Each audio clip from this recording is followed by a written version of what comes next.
Flooding rivers can damage property in eastern Idaho, but they also pose a health risk. Good evening. Thanks for watching. I'm Matt Davenport filling in for Todd Blackington. A health crisis could follow the rising waters, and that is why the Eastern Idaho Public Health District is trying to get the word out on this potentially dangerous scenario. Phil Campbell has been tracking the story for us and has more from the base of Palisades Dam. Well, Matt, as you can see, they're letting a lot of water out of the Palisades Reservoir right now, and that's only expected to increase as the weather warms up.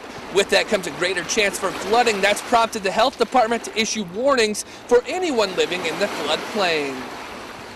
The threat of flooding is real, and with hundreds of septic systems near the Snake River, it's important to take precautions.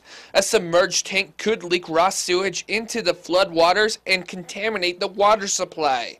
For those living in the floodplain, you'll want to keep a close eye on your well water. If the water has an off color, odor, or is cloudy, you should not drink it until it's fixed, and boiling it is not enough.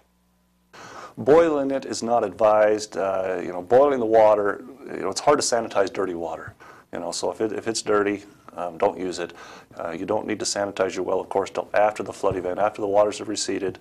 You can help keep the water from backing into your home by plugging the floor drain. Also, you want to keep the septic tank full to keep it securely in place.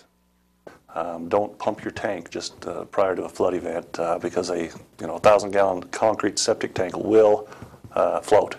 And so you want to keep water in it to make sure that it doesn't float. Now coming up, Doug Iverson will take a look at our forecast and bring us up to speed on the latest flood warnings. Matt, back to you. All right, thank you very much, Phil Campbell. Now, while the floodwaters might look inviting, the health district says you should probably avoid them if you are planning on helping with the floods this year, or if you're a first responder, you might want to make sure you've had a tetanus shot.